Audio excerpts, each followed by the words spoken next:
By reality heartbeat, if there's one thing 90 Day Fiancé never runs short of, it's jaw-dropping drama. And this week's episode delivered a volcanic eruption of awkwardness, jealousy, and one of the most catastrophic first dates in the show's history. Yes, we're talking about Gino's ill-fated date with Natalie, a new woman he's been trying to get to know following his emotional breakup with Jasmine. What started as a hopeful evening turned into a cringe fest of epic proportions, ending with Natalie storming out after Gino called her a prettier version of Jasmine. Let's break it all down, moment by uncomfortable moment. The opening, Gino tries to move on. The episode opens with Gino sitting nervously at a Miami cafe, tapping his fingers against a sweaty glass of iced tea. In his signature baseball cap and khaki shorts, he's clearly trying to keep it casual, but beneath the surface, the tension is thicker than the Florida humidity. In a confessional, Gino tells producers, "It's been 3 months since things ended with Jasmine, and I feel like I need to move on. I met Natalie on a dating app for international women, and she's Ukrainian, just like my friend Mike's ex. I dunno, something about Eastern European women, they're direct, and I like that." Enter Natalie. She walks in wearing a sleek blue dress and oversized sunglasses. The camera lingers just a little too long on her face, possibly to set up the infamous line that's about to go down in reality TV history. Gino's eyes widen. He stands up awkwardly, knocking over his chair in the process, and leans in for a cheek kiss that Natalie skillfully dodges. "You look very elegant," he says, kinda like Jasmine, but, you know, more classy. Oh, the date begins.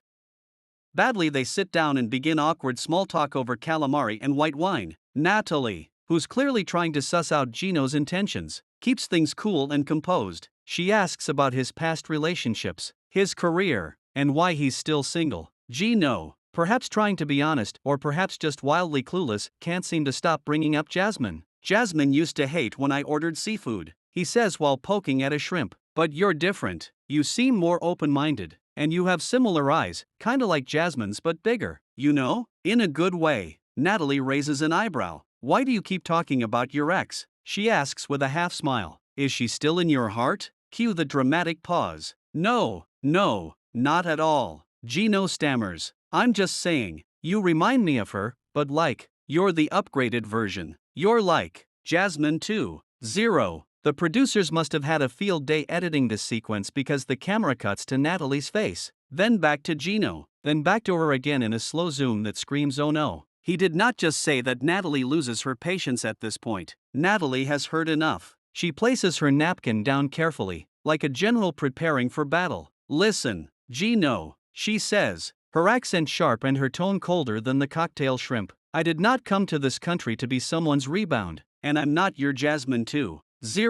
I am Natalie. You understand?" Gino laughs nervously. No, I didn't mean it like that. I was just trying to compliment you by comparing me to your ex," she retorts. "That is not compliment. That is disrespect." He scrambles. "I'm just saying, you're like her but better. If I had met you first, I never would have talked to Jasmine." This, apparently, was the final straw. Natalie stands up, grabs her purse, and glares down at him. "Enjoy your seafood, Gino," she says icily, "and maybe next time, don't bring your ex to the date." She walks off, heels clicking on the cobblestone, leaving Gino alone with a half-eaten shrimp platter and the growing realization that he might have just ruined his shot with someone who actually liked him. Back at the hotel, Gino calls Jasmine because this is 90 Day Fiancé, and because Gino is, well, Gino. What does he do next? He calls Jasmine. Yes. From the Uber back to his hotel, Gino dials Jasmine in Panama, where she's now living with her sister.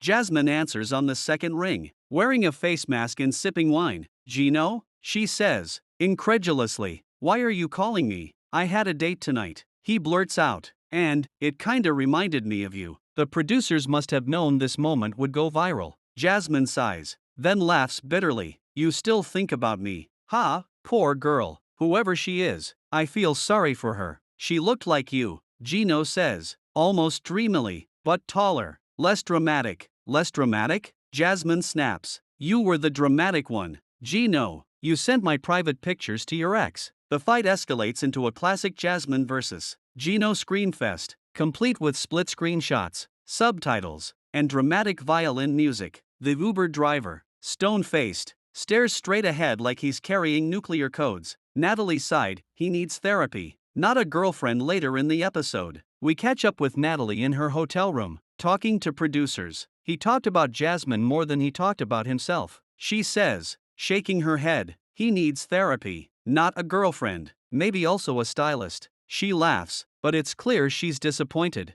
Natalie says she had hoped Gino was serious about starting fresh, but now she sees he's still emotionally entangled with his past. I think he wants a Jasmine replacement, not a real relationship. She says, that's not me. Natalie doesn't explicitly say she's done with Gino, but the vibe is clear. She's out. Twitter explodes as expected. The episode caused a social media meltdown. At 90 Day Fiancé, Gino just called Natalie a better Jasmine and expected her to be flattered? Sir, at Reality Mess Queen, Gino needs to be banned from dating apps until further notice. Hashtag justice for Natalie at Dramaville TV. The way Jasmine sipped her wine while Gino self-destructed was Oscar-worthy. Meme pages wasted no time. Gino's face photoshopped onto a clown in a seafood restaurant. A fake dating profile for Jasmine 2.0, now with less drama. A bingo card titled, Things Gino Will Say to Ruin a Date. Final thoughts. Is Gino even ready to move on? This episode raises the obvious question. Is Gino even capable of moving on from Jasmine? He claims to be ready for something new, but his actions suggest otherwise. His entire date with Natalie was a masterclass in what not to do when trying to start fresh, bringing up your ex repeatedly, making bizarre comparisons, and calling someone a better version of someone else. That's not romance, that's emotional sabotage.